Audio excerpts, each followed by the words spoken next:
School में ही हूँ ma'am, मैं कर दे रहा हूँ। Okay, good morning everyone.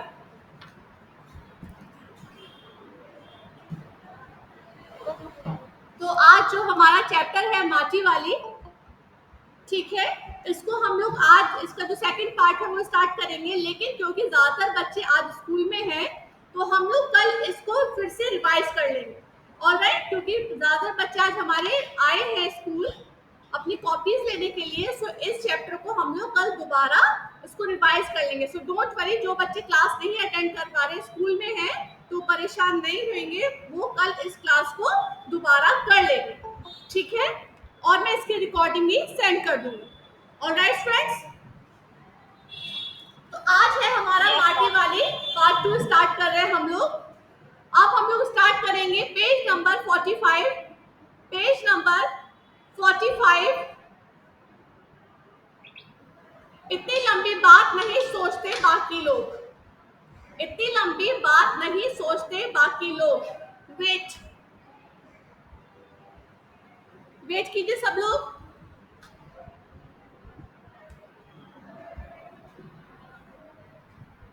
Yes ma'am, yes ma'am, good morning ma'am, yes ma'am.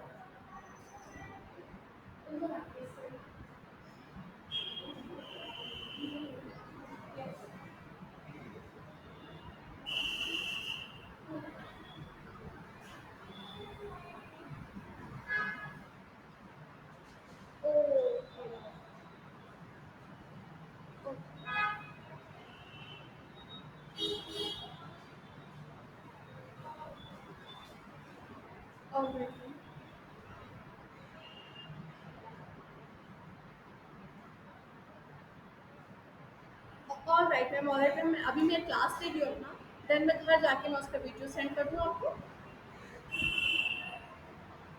I am in school ma'am right now. हाँ हाँ, ओके मैम, बट मैं कर दूँगी मैम, उसको मैं रेडी करके उसको करा दूँगी। Okay ma'am, okay, bye bye ma'am, thank you ma'am.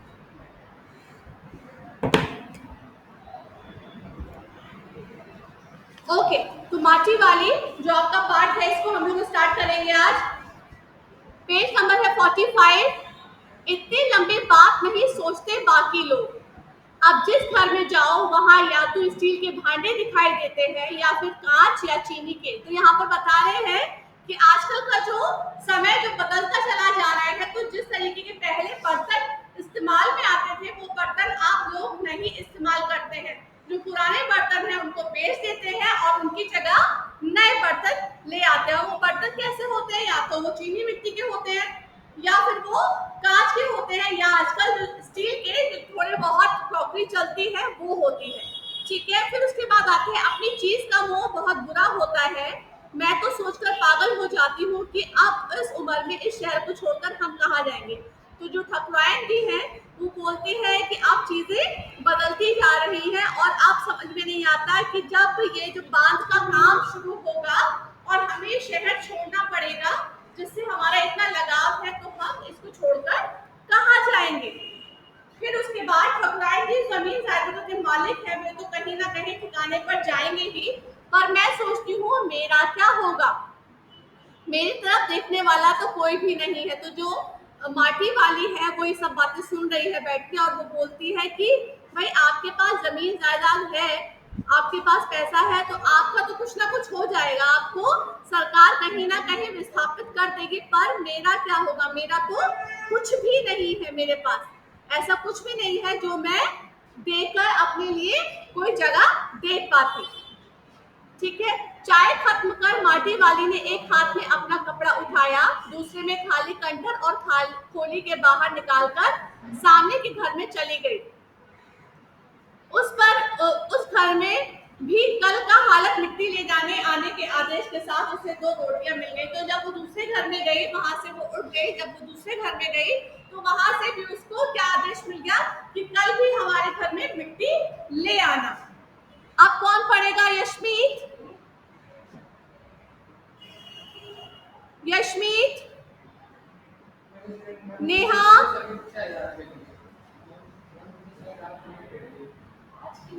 Yes ma'am. Yes बेटा, नेहा आप पढ़ो बच्चे।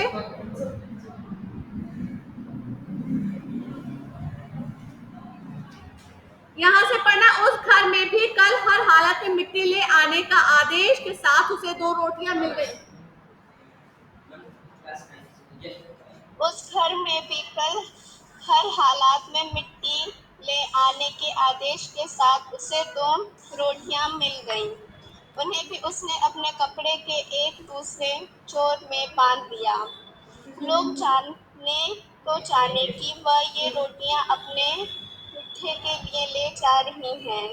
उसके घर पहुंचते ही आशवा बुड्ढा कातर नजरों से कातर नजर से उसकी और देखने लगता है। लगा है।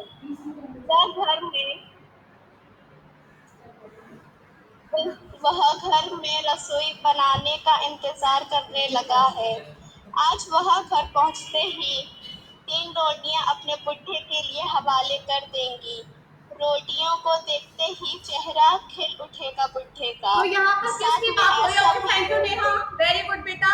तो यहाँ पर किसकी बात हो रही है? जो माटी वाली है उसके पति की बात यहाँ पर हो रही है, जिसको वो बुढ़ा कहकर बुलाती है। तो वो क्या कहती है? वो सोचती है कि जब उसको दूसरे घर में 2 रोटियां मिल जाती हैं तो कुल रोटियां उसके पास कितनी हो गई? 3, क्योंकि एक उसने छुपाई थी और 2 उसको मिल गई। तो वो क्या करती है, उन 2 रोटियों को भी वो जल्दी से अपने कपड़े में लपेट लेती है और मन ही मन खुश होती है कि आज तो खाने का इंतजाम हो गया। जब वो घर जाएगी तो वो ये रोटियां अपने बुढ़े को देगी, मतलब अपने पति को देगी, जिसकी तबीयत खराब है, वो अपने घर पर रहता है। और जब माटी वाली घर वापस जाती है तो जो बुढ़ा है वो उसको कातर नजर से, मतलब बहुत खुशी की नजर से देखता है और उसके बाद उसका एक तरीके से स्वागत करता है और जो भी वो खाने के लेके जाती है तो वो अपने बुढ़े को देती है। तो ये सोचते हुए जा रही है कि आज जब बुढ़ा रोटियां देखेगा तो उसका चेहरा खिल उठेगा, मतलब वो खुश हो जाएगा कि आज उसे घर पे खाना मिलेगा। ठीक है, अब कौन पढ़ेगा? मनाल, मनाल, अनूर कयूम, जैद फिदा।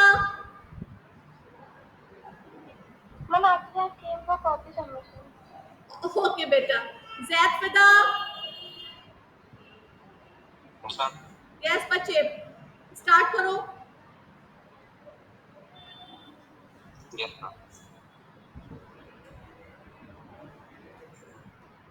उसके घर पहुंचते ही अशरफ बुढ़ा कातिल नजरों से उसकी ओर देखने लगता है। वह घर में रसोई बनने का इंतजार करने लगता है। आज वह घर पहुंचते ही 3 रोटियां अपने बुढ़े के हवाले कर देगी। रोटी तो देखते ही चेहरा खिल उठेगा बुढ़े का, साथ में ऐसा भी बोल देगी, साग तो कुछ है नहीं अभी। और तब उसे जवाब सुनाई देगा, वो मीठी की भोजन मीठा। Yes, very good Zaid. तो यहाँ पर बता रहे हैं कि जब वो अपने बुढ़े के हवाले 3 रोटियां कर देंगी तो बुढ़ा बड़ा खुशी से एकदम झूम उठेगा, मतलब उसे खुश रहेगा कि चलिए आज घर पे खाना तो कम से कम मिला। ठीक है, और वो क्या कह रहे हैं, वो दिल में सोच रही है कि मैं अपने बुढ़े को आज ये बोलूंगी कि भाई रोटियां खाली सूखी खा लो, साग तो घर में है नहीं। ठीक है, तो क्या होगा? तेरा बुढ़ा जो है वो क्या करेगा? कहेगा कि ठीक है कोई बात नहीं, भूख मीठी। यहाँ पर देखो बुढ़े ने बोला, इसको अंडरलाइन कर लीजिए, भूख मीठी कि भोजन मीठा। इसको अंडरलाइन करिए, किसने बोला था? बुढ़ा बोलता था, भूख मीठी कि भोजन मीठा। मतलब इसका क्या मतलब है? अगर आपको, मैं पहले ही समझा चुकी हूँ, अगर आपको भूख लगी है, ठीक है, तो आपको जो भी मिल जाए रूखा सूखा वो आपको अच्छा लगता है। और अगर आपने भर पेट खाना खाया हुआ है तो उसके बाद आके आपके सामने कोई भी आपकी फेवरेट चीज रख दी जाए, चाहे वो पिज्जा हो, चाहे वो नूडल्स हो, वो आपको अच्छे नहीं लगेंगे, उस टाइम पे लगेगा अरे थोड़ी देर में खा लेंगे, अभी रख दो फ्रिज में रख दो, बाद में गर्म करके खा लेंगे। ठीक है, लेकिन अगर भूख लगी है तो ठंडा खाना भी आपके सामने रख दिया जाए तो आप लोग आराम से उसे खा सकते हो और उसके बाद शायद आप अप्रिशिएट भी करो अपनी मम्मा को कि मम्मा खाना बहुत अच्छा था। ठीक है, तो यहाँ पे इसका मतलब यही है, भूख मिटी कि भोजन मीठा।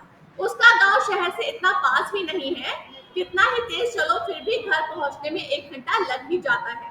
रोज सुबह निकल जाती है वह अपने घर से, पूरा दिन माठ खाना से मिट्टी खोदने, फिर विभिन्न स्थानों में फैले घरों तक उसे धोने में बीत जाता है। घर पहुंचने से पहले रात घिरने लगती है। उसके पास अपना कोई खेत नहीं है, जमीन का एक टुकड़ा नहीं है। झोपड़ी जिसमें वह गुजारा करती है गांव गांव के एक ठाकुर की जमीन पर खड़ी है। उसकी जमीन पर रहने के एवज में भले आदमी के घर पर माटी वाली को कई तरह के कामों को बेगार करना पड़ता है। मतलब क्या है, तो वो बता रहे हैं माटी वाले के लिए कि उसका घर इतना दूर है, उसका पास नहीं है, अगर उसका इतना घर दूर है उस जगह से, उस शहर से, कि अगर वो जल्दी जाने की कोशिश भी करते तब भी उसको शाम हो जाती है, और तेज चलती है तब भी उसे पूरा 1 घंटा लगता है अपने घर पहुंचने में। तो ये ध्यान रखिएगा, उसको कितना वक्त लगता है अपने घर पहुंचने में, तेज कदमों से चल रही तब भी 1 घंटा, तब भी उसको 1 घंटा लगता है अपने घर पहुंचने में। और वो जब अपने घर पहुंचती है तो उसकी जो झोपड़ी है वो एक छोटी सी झोपड़ी में रहती है, और उसकी जो झोपड़ी है वो उसका घर नहीं है, वो दूसरे की जमीन पर, एक ठाकुर ने अपनी जमीन पर उसको थोड़ी सी जगह दे रखी है, वहां पर उसकी झोपड़ी है। ठीक है, वहां पर उसकी झोपड़ी है जिसमें वो रह के अपना घर का जो भी है अपने घर का खर्च चलाती है। यस बेटा, ठीक है, तो वो अपने घर का जो भी खर्च है वो चलाती है। तो उसने यहाँ पे बता रहे हैं कि उसकी झोपड़ी एक ठाकुर की जमीन पर बनी हुई है। उस ठाकुर ने उसको अपनी जमीन पे झोपड़ी बनाने की इजाजत दे दी है, लेकिन उसके बदले में वो क्या करती है, माटी वाली उसके घर में जाकर उसका काम कर देती है। उसके घर में जो भी काम होता है वो उसके घर में जाकर उसका काम कर देती है। नहीं, आज वह गठरी के में बदल गए, अपने बुढ़े की कोरी रोटियां नहीं देगी। गठरी में बदल गए का मतलब है वो इतना ज्यादा दुबला हो चुका है कि वो एक गठरी के समान लगता है, क्योंकि उसकी तबीयत खराब रहती है, वो इतना ज्यादा बूढ़ा हो चुका है कि वो एक गठरी के समान लगता है। तो वो उसको कोरी रोटियां का मतलब है सूखी रोटियां नहीं देगी। ठीक है, कोरी रोटियां का मतलब है सूखी रोटियां नहीं देगी। माटी बेचने से हुई आमदनी से उसने 1 पाव प्याज खरीद लिया। प्याज को कूटकर उन्हें जल्दी जल्दी तल लेगी।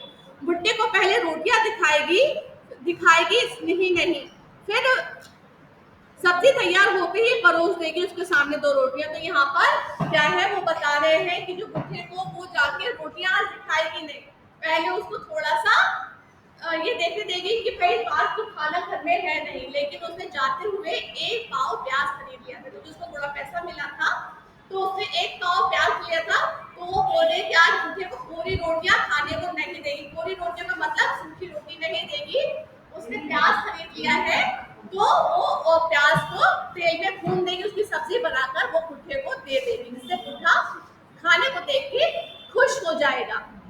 ठीक है, सब्जी तैयार होते ही परोस देगी उसके सामने 2 रोटियां। अब वह 2 रोटियां भी नहीं खा सकता, एक ही रोटी खा पाएगा या हद से हद 1.5। अब उसे ज्यादा नहीं बचता, बाकी बची 1.5 रोटियों से माटी वाली अपना काम चला लेगी। 1 रोटी तो पहले ही पेट में जमा हो चुकी है। मन में यह बात सोचती, हिसाब लगाती हुई मैं अपने घर पहुंच गई। तो यहाँ पर माटी वाली क्या सोच रही है कि मैं अपने बुढ़े को ये रोटियां दे दूंगी, लेकिन वो ज्यादा खा नहीं पाता है। वो कितनी खा पाता है, वो सिर्फ 1 रोटी खा पाता है, ज्यादा से ज्यादा 1.5 रोटी खा पाता है। ठीक है, तो जब वो 1.5 रोटी वो खा लेगा तो क्या बचेगा, 1.5 रोटी फिर भी बचेगी, तो इससे माटी वाली अपना पेट भर लेगी। और ऑलरेडी वो 1 रोटी खा चुकी है, तो उससे उसको कोई परेशानी नहीं होगी, तो उसके पेट में ऑलरेडी 1 रोटी जमा है। तो जब बुढ़ा खा चुकेगा उसके बाद माटी वाली रोटी खाएगी। उसके बुढ़े को अब रोटी की कोई जरूरत नहीं रह गई थी। माटी वाली ने पांवों की आहट सुनकर हमेशा की तरह आज वह चौंका नहीं। उसने अपनी नजरें उसकी ओर नहीं घुमाई। घबराई हुई माटी वाली ने उसे छूकर देखा, वह अपनी माटी को छोड़कर जा चुका था। मतलब उसके जो बूढ़ा था, जब वो घर पहुंची ये सब कुछ सोचती हुई कि आज जाकर वो अपने बूढ़े को रोटियां देगी और उसके साथ उसको प्याज की सब्जी भी देगी, वो बहुत खुश थी। वो बहुत खुश थी, लेकिन क्या हुआ उसके बाद, जब उसने घर पे गए तो उसका जो बुढ़ा उसको देख के जो उसका रिएक्शन होता था, वो देख के खुश होता था, वो आज ऐसा कुछ हुआ ही नहीं। अब उसको बुढ़े को रोटियों की जरूरत नहीं थी। मतलब ये है कि उसको रोटियों की क्यों जरूरत नहीं थी, क्योंकि वो मर चुका था, उसका देहांत हो चुका था। ठीक है, वेट अ मिनट बेटा।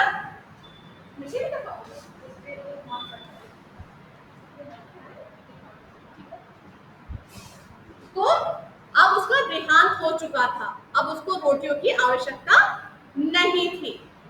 तेरी बार पुनर्वास के साहब ने उससे पूछा कि वह रहती कहाँ है। तो अब क्या है, यहाँ पर जो सरकारी तंत्र है, जो सरकारी लोग हैं, जो पुल का निर्माण करने जा रहे हैं, जो बांध का निर्माण करने जा रहे हैं, तो वो उससे माटी वाली से पूछते हैं वो कहाँ रहती है। तुम तहसील से अपने घर का प्रमाण पत्र ले आओ। क्यों ले आओ? वो बोलते हैं तुम तहसील से अपने घर का प्रमाण पत्र ले आओ। जिनके पास प्रमाण पत्र होता है बेटा, तो ये चीज पता चलती है कि हाँ वो घर आपका है और वो इस त्रासदी में, मतलब ये जो हम काम कर रहे हैं उसमें उसको क्षति पहुंच सकती है, तो उनके रहने का जो इंतजाम है दूसरी जगह करा जाता है, उनको विस्थापित किया जाता है उन लोगों को। लेकिन माटी वाली का तो कोई घर था नहीं, क्योंकि वो दूसरे की जमीन पर झोपड़ी में रहती थी। मेरी जिंदगी तो इस शहर के तमाम घरों में माटी देते गुजर गई साहब। माटी कहाँ से लाती हूँ? माटखाना से लाती हूँ। वह माटखाना चढ़ी है तेरे नाम, अगर है तो अपना नाम लिख देते। माटखाना तो मेरी रोजी है साहब। तो यहाँ पर क्या है, माटी वाले से पूछते हैं कि पहले तो अपने घर का तहसील से जो है तुम ले आओ लिखवा के। तो उसके बाद क्या है, वो बोलती है भाई मेरा घर तो है नहीं, मैं तो यहाँ पर सालों से रहती हूँ, तो मैं तो माटी बेचती हूँ। तो कहते हैं माटखाना तेरे नाम है, जहाँ तू मिट्टी लाती है, तो ऐसा कर तो वहां से माटखाना का मुझे पेपर दे दे लाके, मैं तेरा इंतजाम करवा देता हूँ। तो वो कहते हैं माटखाना भी मेरा नहीं है। तो वो बोलते हैं उसके बाद कि गुड़िया हमें जमीन का कागज चाहिए रोजी का नहीं। तो वो बोलते हैं कि भाई तुम्हारे पास कोई कागज तो है नहीं, हमें तो जमीन के कागज दिखाओ, तुम्हारे बोलने से कुछ नहीं होगा, ठीक है। बांध बनने के बाद मैं क्या खाऊंगी साहब? तो वो पूछती है कि बांध अगर बन जाएगा, ये जगह सब खत्म हो जाएगी, तो मैं क्या खाऊंगी, मैं कहाँ जाऊंगी? इस बात का फैसला तो हम नहीं कर सकते, यह बात तो खुद ही तय करनी पड़ेगी। तो यहाँ पर सरकारी तंत्र जो ऑफिसर होते हैं वो क्या बोलते हैं, ये बात हमारे बस की नहीं है, हमें नहीं पता, हमें सिर्फ पेपर दिखाओ और अपना काम कराओ। लेकिन अगर तुम्हारे पास पेपर नहीं है तो इसके आगे हम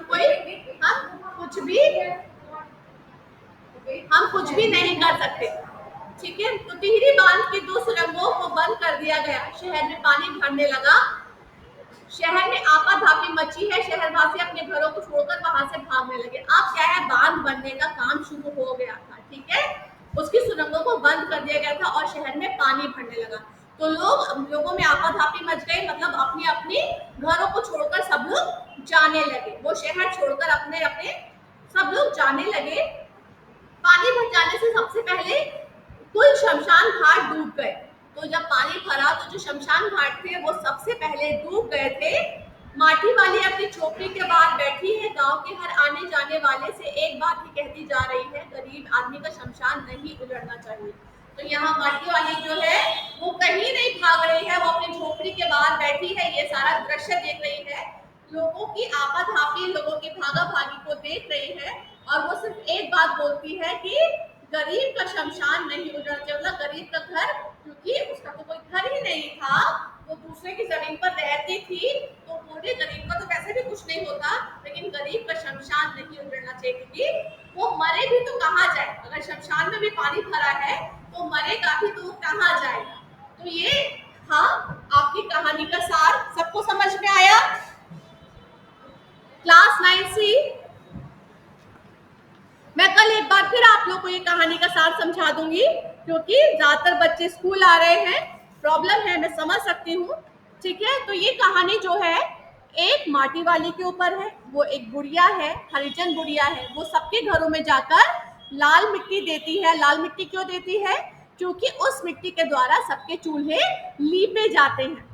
चूल्हे की जो सफाई होती है, चूल्हे को लीपना, वो उस मिट्टी के द्वारा होता है, और लोग साल में एक बार अपने घर के आंगन भी उससे लीपते हैं। तो सबके घरों में माटी वाली की आवश्यकता जरूरी है, मतलब आवश्यकता है भाई, ठीक है। और वो पूरे शहर की अकेली माटी वाली है जो सबके घरों में लाल मिट्टी पहुंचाती है, इसलिए सब उसको जानते हैं। इवन किराएदार भी जो शहर में आते हैं वो भी उसको जानते हैं, और वो सबको जानती है, बच्चा बच्चा उसको जानता है।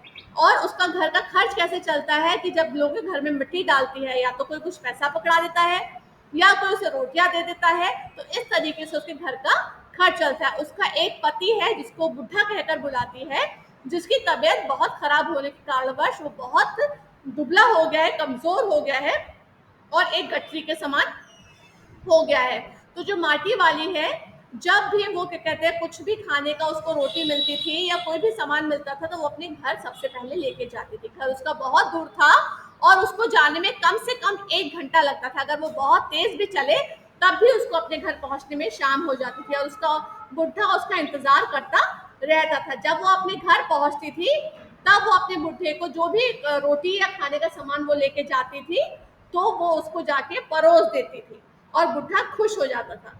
लेकिन आज क्या हुआ, उसको रोटियां मिली, उसने रोटियां बांध ली और सोचती हुई गई कि आज बुढ़े को कोरी रोटियां नहीं देगी, मतलब सूखी रोटियां नहीं देगी। उसने बीच में से रास्ते में से प्याज भी खरीद लिया, 1 पाव प्याज भी खरीद लिया और वो अपने मन में अपने विचारों को मतलब रखती हुई गई कि आज जाकर मैं अपने बुढ़े को प्याज की सब्जी बनाकर दूंगी जिससे मेरा बुढ़ा खुश हो जाएगा। ठीक, तो वो ये भी सोचती है कि 3 रोटियां हैं, बुढ़ा अब ज्यादा एक से ज्यादा खा नहीं पाता, ज्यादा से ज्यादा वो 1.5 खा लेगा और जो बाकी बचेगी वो मेरे लिए भी हो जाएगी। लेकिन जब वो घर पहुंचती है तो बुढ़ा क्या होता है, उसका देहांत हो चुका होता है। बुढ़ा नहीं हिलता ना, आज वो खुश होता है पहले की तरह। क्यों? उसको रोटियों की जरूरत नहीं है क्योंकि उसका देहांत हो चुका है। तो जो माटी वाली है वो बहुत परेशान है।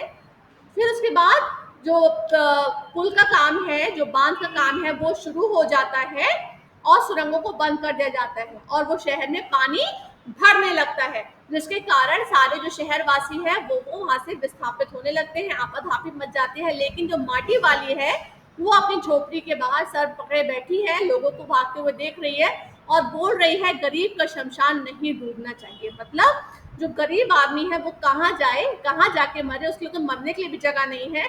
मरेगा तो शमशान जाएगा, यहाँ तो शमशान भी पानी में डूबा हुआ है। तो गरीब का शमशान नहीं डूबना चाहिए। Is it clear to all of you? सबको समझ में आ गया? Yes ma'am. एनी प्रॉब्लम बच्चों? No ma'am. कल हम लोग इसको एक बार फिर रिवाइज कर लेंगे, ठीक है? अगर कोई प्रॉब्लम होती है तो आप लोग मुझसे पूछ सकते हैं। कल मैं इसके क्वेश्चन आंसर्स भी आप लोगों को बता दूंगी। Okay class? Okay ma'am. Okay, bye bye बेटा, God bless you, have a nice day. Bye ma'am, thank you ma'am.